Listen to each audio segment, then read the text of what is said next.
So usually when we talk about the rules of romance, we're kind of just, well, wading through this remarkably thick swamp of ancient traditions and, like, societal guilt. Right, and just all those unwritten expectations. Exactly. You know, the exact feeling. It's like trying to navigate a sprawling maze while you're blindfolded, where the walls just keep shifting.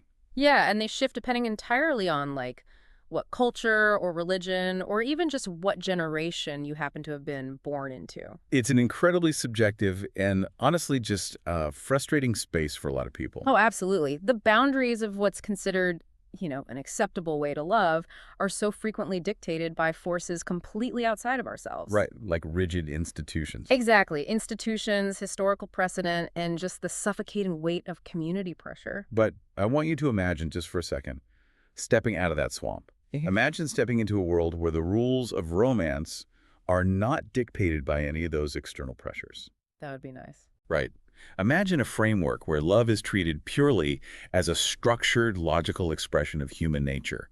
No inherited guilt. No archaic cultural baggage. Exactly. Just a clean, transparent system based entirely on what fundamentally makes us human. It really represents a complete paradigm shift in how we view relationships. I mean, it takes the historically muddy, chaotic waters of human desire and attempts to run them through this really rigorous, almost mathematical, philosophical filter. And that filter is exactly what we're exploring today in this deep dive. So welcome. Thanks for having me. I'm excited to get into this one. We are unpacking a boundary-pushing, absolutely fascinating manifesto from 2005. Right. It's written by an author named Xu Feng, and it's titled Lifechanyuan's View of Affectionate Love. That's right.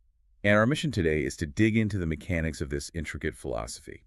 The author treats love as a literal divine gift and basically attempts to mathematically define the ethics of human desire. The title itself actually gives us a critical piece of context here. Lifechanyuan refers to a philosophical and spiritual community that was founded by the author. Oh, okay. Yeah, so this text is really an attempt to establish an entirely alternative way of viewing human purpose. It asks you to reconsider not just how you love, but fundamentally why we love. And who actually has the authority to make the rules about it, right? Precisely. So, to truly understand where this radical perspective comes from, we have to look at the historical shadow it was written in. The author is pushing back hard against the extreme repression of love, sexuality, and personal expression that characterized Chairman Mao's era in China. Yeah, that context is huge. Because of that specific historical trauma where personal desire was so often subjugated to the state, the text takes these really heavy, unapologetic swings. Really heavy swings at traditional historical and religious figures, from Buddha to Jesus. The author feels they've been utilized to suppress human nature. They definitely don't hold back. No, they don't. Yeah. And we want to be crystal clear right out of the gate here for you listening. We are not taking sides. Right, we're not endorsing the author's theology or their politics. Not at all. But analyzing their rebellion against these traditional figures is just really crucial to understanding how their framework actually operates. Yeah, our objective today is strictly to impartially report and explore these ideas exactly as they're presented in the original text. We're just looking under the hood. Exactly. We're here to analyze the mechanics of the philosophy to see how the engine runs without debating the underlying theology. So let's set the foundational premise. The author argues that nature is beautiful because of color, and human life is beautiful because of affectionate love. It's a beautifully simple starting point, really. Without color, nature is dull and lifeless. Just gray. Yeah, gray. And without love, human life is completely devoid of meaning. Reading this text, it feels less like studying a rigid political manifesto and more like sitting down for this intense late-night philosophical debate. Like in a dorm room or a coffee shop at 2 a.m.? Totally. The author is deeply personally invested in the idea that love is the absolute pinnacle of human existence. But before we can get to the author's specific boundaries of love, we kind of have to understand the underlying why. Like, why does the author believe love is so vital that people are literally willing to die for it? Well, the text asks this exact question. What is affectionate love? And it answers it with these epic cross-cultural examples. I loved this part. You have Romeo singing the Nightingale song under Juliet's balcony. Right, the classic Western example. Yeah, and then you have Liang Shanbo from classic Chinese folklore jumping straight into an open grave just to be reunited with his true love. The gravitational pull of romance is universal. And the author uses literature to prove that this force transcends any one culture or era. But the text goes far beyond just human stories, which is where it gets really wild. Oh yeah, the mythology section. The mythology section is incredible. The author brings in mythological creatures from folklore, like white snakes, green snakes, foxes, and spiders. Right, which in traditional Chinese stories, these spiritual beings practice intense asceticism in the mountains for thousands of years. Right, to achieve magical enlightenment and immortality. But what do they do with all that accumulated power? They throw it away for love? Exactly.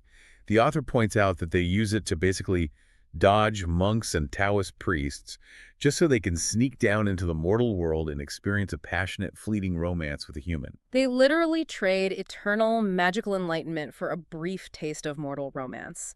And here is where the author frames this pull not just as like biological instinct, but as profound theology. Yeah, the author argues that affectionate love is a direct, intentional gift from what they call the greatest creator. And that design includes our literal physiology. The text does not shy away from this at all. Not even a little bit. It points to the sexual organs that bring physical pleasure, the orgasms that bring ecstasy, the way your heart races in your chest. And the way your face flushes when you make eye contact with someone you desire. Even the melancholy aspects, right? Like missing your lover, feeling depressed, just staring at the wall and not wanting to eat.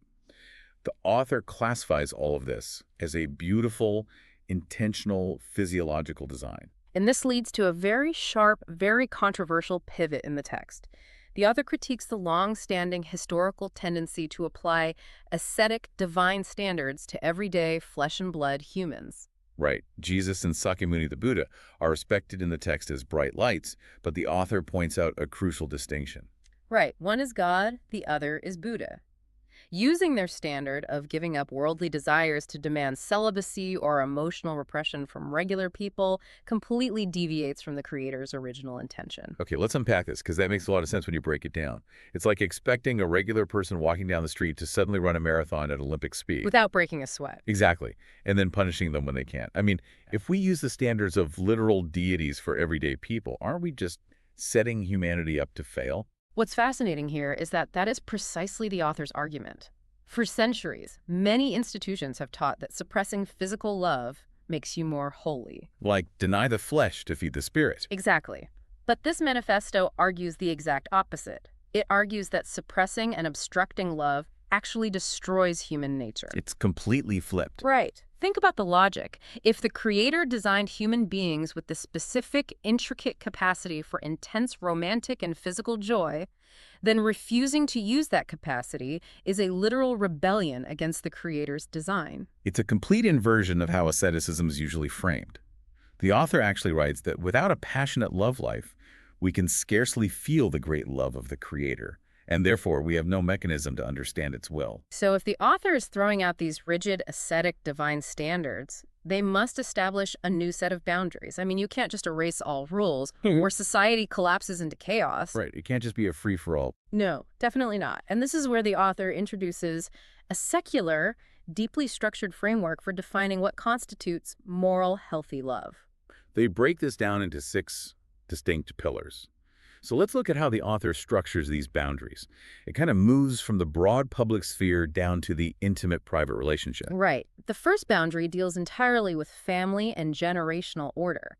The author calls it love ethics. And it establishes a baseline of societal order without relying on the concept of religious sin, right? Exactly. It strictly forbids romantic relationships between relatives or within complex family networks if it disrupts generational titles. It is intensely practical. It's basically designed to avoid a linguistic nightmare at Thanksgiving. The text gives a highly specific example. It asks, if you marry your brother's mother-in-law's sister. Just try to map that out in your head. I know, it's wild. But it says, what on earth do you call your brother's wife? The author is saying if the titles get confused, it's unethical. It violates fundamental human principles of order. You just cannot invert the family tree. Which leads to the next boundary, love civilization, which governs the time and the place. Right. The author argues that passionate public displays of affection in front of mixed generations, like mothers, grandfathers, young nephews, violates civilization. It's essentially about reading the room. Mm. You have a fundamental right to your passion, sure, but you don't have the right to force others to witness it in inappropriate public contexts. You're expected to act like a civilized human, not an untamed animal. Then we get into the boundaries of age, which the author calls love age. And wait, I have to stop here and push back on the text a little bit. Go for it. Because for a philosophy that is so intensely focused on fluidity and emancipation and the organic nature of human desire, the author draws a hard mathematical line at exactly 17 for girls and 18 for boys. Yeah, it's very specific. Anything involving an adult and someone under those exact ages is labeled criminal deception. I just want to know, why does a manifesto about spiritual emancipation suddenly sound like a rigid BMV manual? It does feel jarring compared to the rest of the text, I'll give you that. But it reveals the author's underlying logic about consent. Okay, how so? Well, the entire framework rests on the idea that individuals must be fully formed enough to understand the implications of an emotional or physical contract. A minor simply cannot consent to the complexities of an adult relationship. So numbers are just a hard stop. Right. The rigid numbers serve as a necessary bureaucratic shield. It's a hard boundary designed specifically to protect the vulnerable from exploitation, regardless of how mature a youth might seem. But the author does carve out a protective space for youth themselves, noting that innocent puppy love between young teenagers is just a normal physiological and psychological phenomenon. Yeah, the text basically tells adults to stop panicking over it and just let teenagers experience their natural development. Which brings us to the boundaries of the relationships themselves. If a relationship passes the public tests of ethics, civilization, and age, and is based on mutual affection rather than a financial transaction, Which is key. yes, then it is considered valid. Notably, the author completely strips away societal judgment regarding age gaps between adults. An 80-year-old and a 20-year-old are perfectly fine, provided the other boundaries are respected. Which flows right into what the author calls love diversity. The text acknowledges that human relationships shouldn't be forced into a single, uniform mold.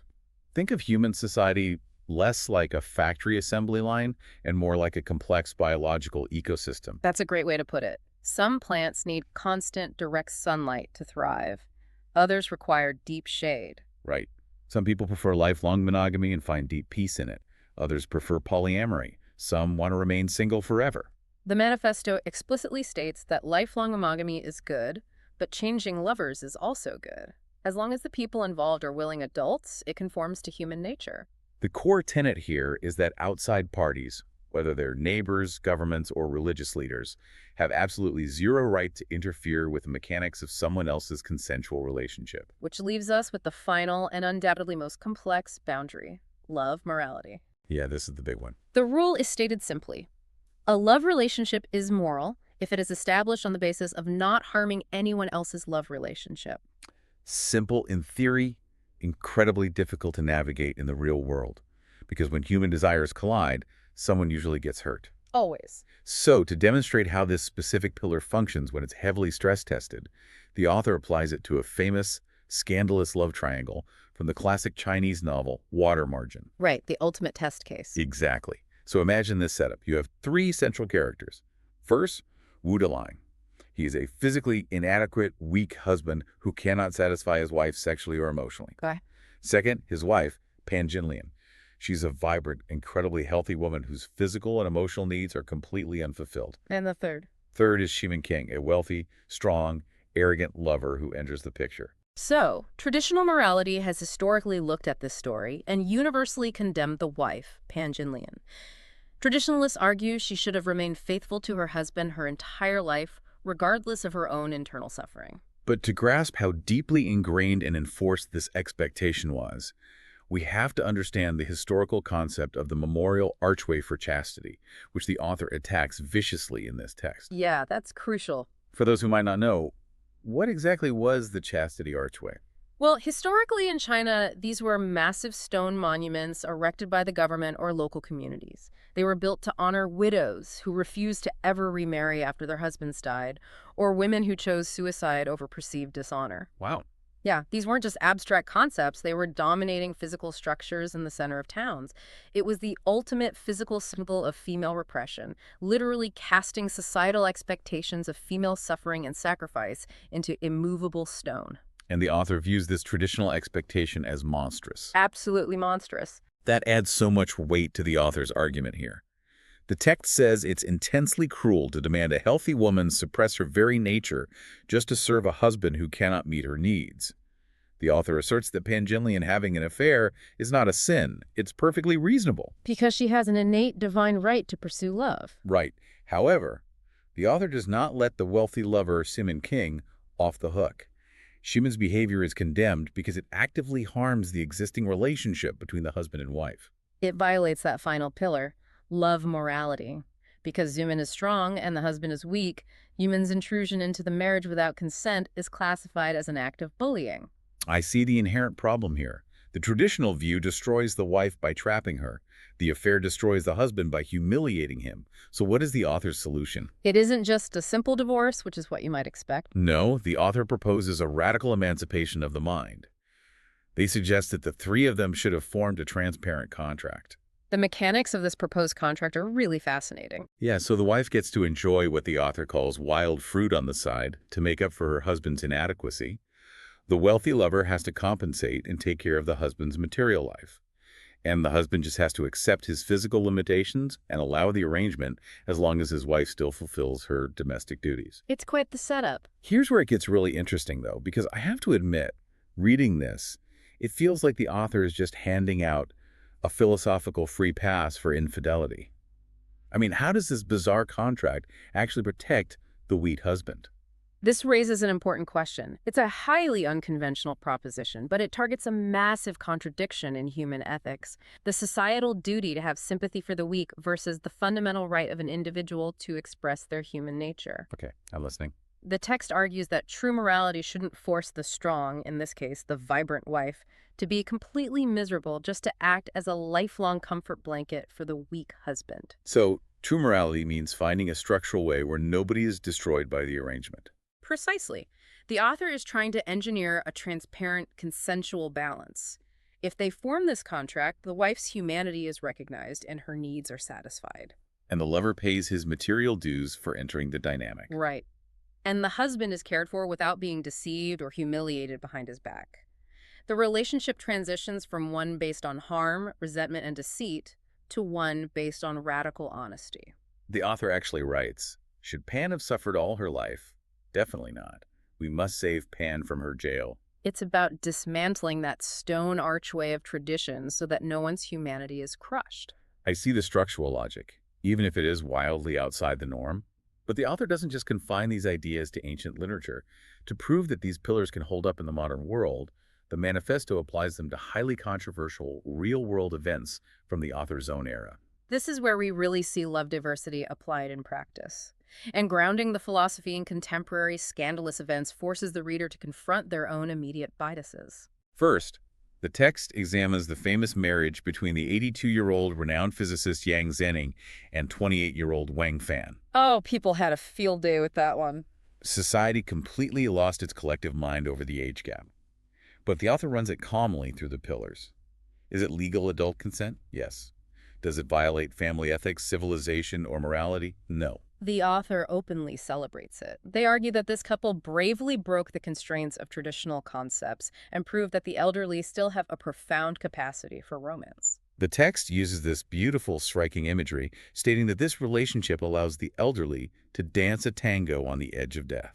Dance a tango on the edge of death. It's such a raw, vivid way to capture the vitality of love later in life. It really is. Then the author looks at a totally different scenario. A female police director in Shenzhen who was publicly exposed for having affairs with multiple willing male subordinates. The public completely sneered at her. Right. But the author asks, did she violate the pillars? The subordinates were willing adults. It did not harm outside relationships.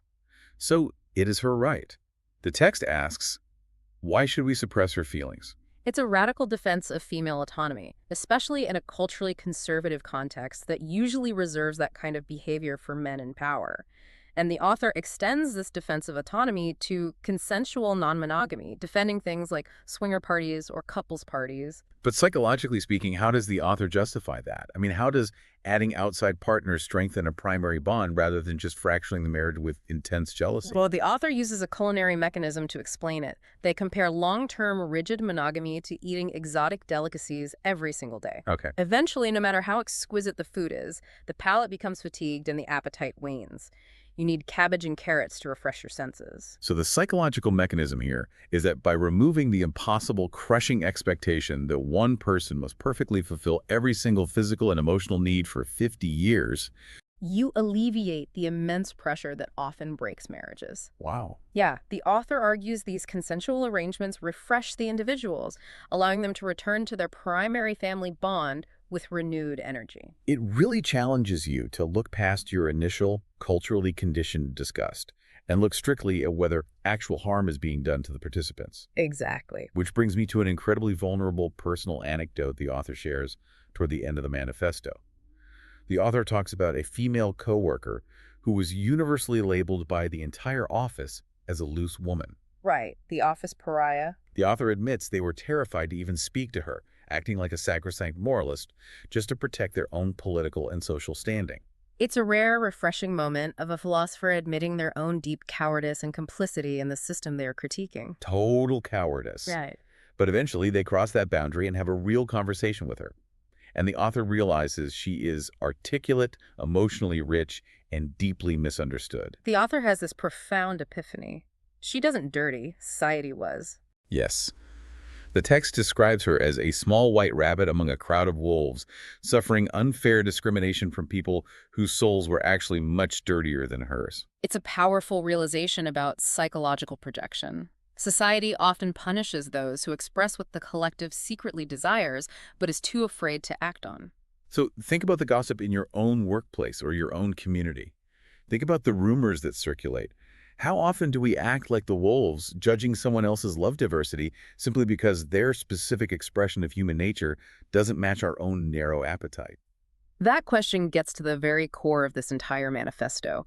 The author's ultimate enemy is not just tradition, it's societal hypocrisy. Depriving people of love. Yes, whether they are an 82-year-old wanting to dance that tango, a woman trapped in a loveless marriage like a prisoner behind cold steel bars, or an outcast in an office, that deprivation is the true immorality. The author writes that human morality must be based on the promotion of human nature, and any morality that ignores love has no humanity. Such a strong statement. So what does this all mean for you as you navigate your own relationships? If we strip away the historical context and the philosophical terminology, the core takeaway from this deep dive is this. Love is the most brilliant, essential part of the human experience. Usually. If your choices do not harm anyone else, if you are respecting the boundaries of ethics, age, and consent, you have a fundamental right to pursue those choices. And absolutely nobody, not moralists, not governments, and not ancient traditions cast in stone, has the right to impose their arbitrary rules on your heart. It demands that we audit our own lives. Are we living for mere survival, trying to appease the wolves, or are we actually living for life? The author leaves us with a thought that I think perfectly encapsulates the friction of this entire philosophy. They note that what seems normal is often abnormal, and what seems abnormal is often normal. That completely flips the script on how we view society. It does. If the normal rules of society are secretly making everyone miserable, if they're forcing people to suppress their true nature just to keep up appearances and build these metaphorical chastity archways, Build the archways and trap themselves inside them. Exactly. Then are the outcasts, the rule breakers, and the so-called abnormal people actually the only ones living an authentic life? It makes you wonder, if you stepped out of the murky waters of societal expectations today, what would your authentic nature actually look like? A question that might just change everything. Thank you for joining us on this deep dive. Keep questioning the rules, keep exploring, and we'll catch you next time.